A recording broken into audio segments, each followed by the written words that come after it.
Welcome to VSPM channel. VSPM channel subscribe பண்ணாதவங்க subscribe பண்ணிக்கோங்க. கூடவே இருக்கிற பெல் பட்டனை கிளிக் பண்ணிக்கோங்க. இன்றைக்கி வந்து ரவா கிச்சடி செய்ய போகிறோங்க. அந்த ரவா கிச்சடி ஏற்கனவே போட்டிருக்குறான். அது வேறு, அது ஒரு மாதிரியாக போட்டிருப்பான். இப்போ இது வேறு மாடலில் போடுறான். இப்போ எப்படி போடலான்றத பார்க்கலாம் வாங்க. கடாயை வச்சுட்டேன், எண்ணெய் ஊற்றிக்கலாம்.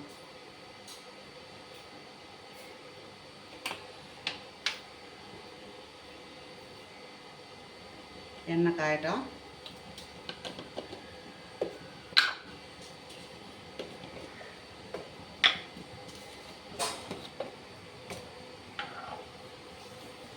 இப்போ கொஞ்சமாக சோம்பு,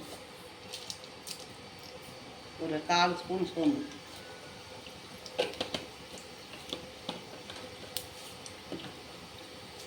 அது கூட கொஞ்சம் ஜீரகம்,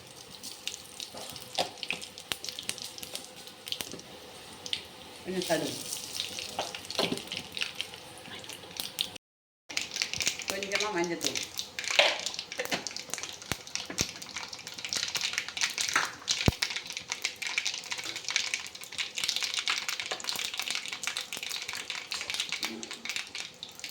இப்போ வெங்காயத்தை போட்டுக்கலாம்.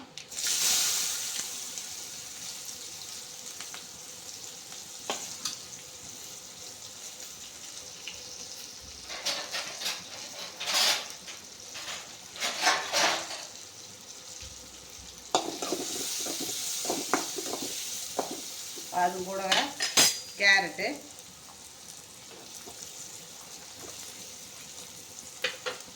பீன்ஸு, உருளைக்கிழங்கு,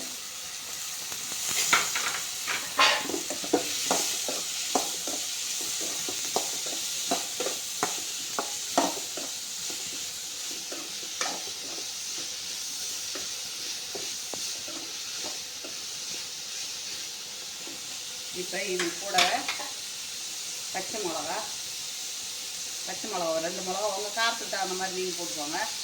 கறிவேப்பிலை, இப்போ இஞ்சி பூண்டு விழுது போட்டுக்கிறேன். இஞ்சி பூண்டு விழுது, தக்காளி எல்லாத்தையும் ஒன்றா நம்ம வதக்கிக்கணும். இப்போ அதுக்கு தேவையான அந்த காய்க்கு தேவையான உப்பை போட்டுக்கணும்.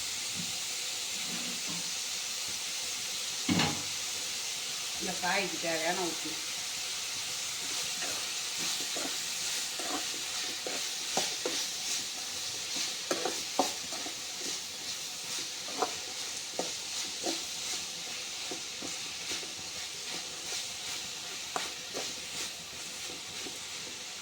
நல்லா காய் வதங்கட்டும்.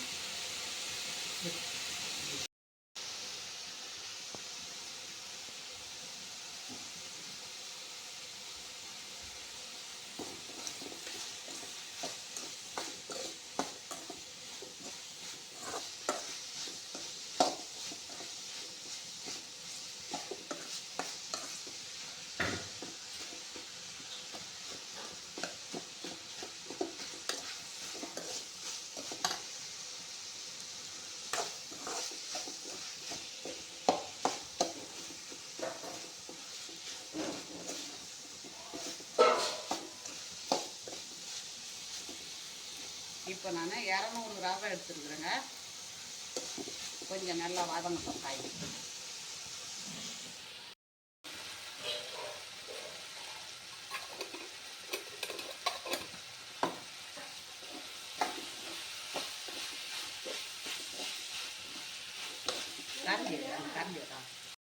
கடலைப்பருப்பு தனியாக பண்ணி தான் போடணும். ஏன்னா அதில் வந்து அந்த வாசனை மாறும்.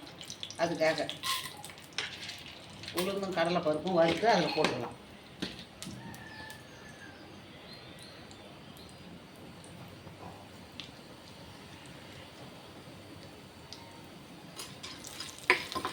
நல்லா ஃபேவராக வறுத்து போட்டுக்கலாம்.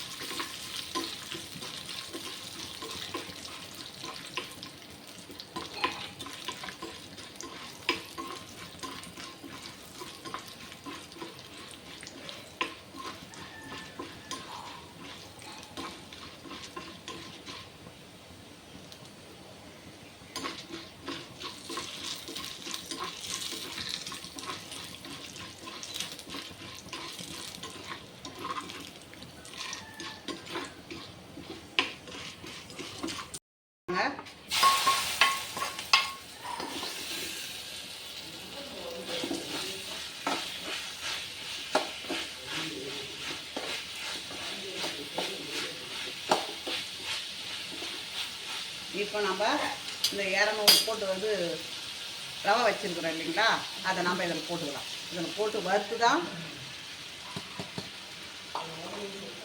அப்புறமா தான் தண்ணி ஊற்றணும். நல்லா வறுக்கணும்.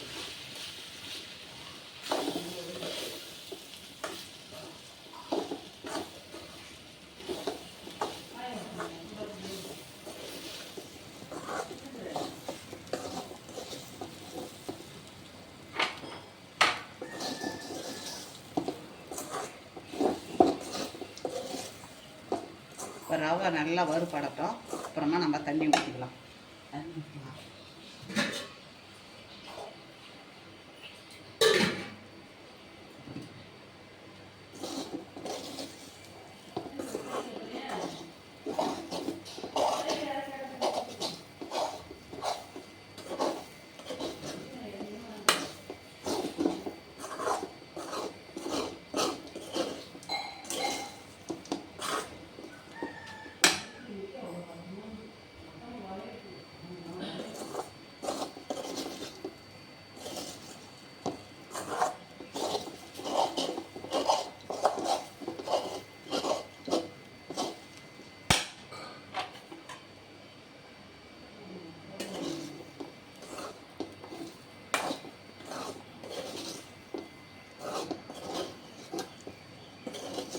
இப்போ இந்த ரவை நல்லா வறுபட்டு போச்சு.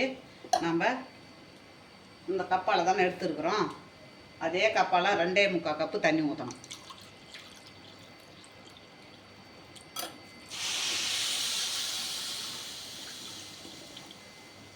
தண்ணி குறவாகுது.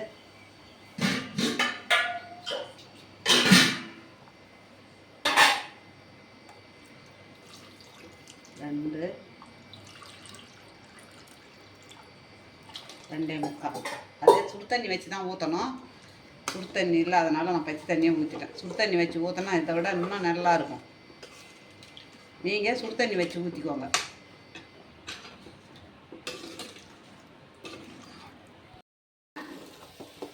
கிச்சடி அழகாக இருக்கும் பாருங்கள். இது மாதிரி தான் இருக்கும். அப்படியே இருக்கட்டும், ஆறட்டும். ரெடி ஆகிடுதுங்க. இதுக்கு வந்து தேங்காய் சட்னி தான் நல்லா இருக்கும்.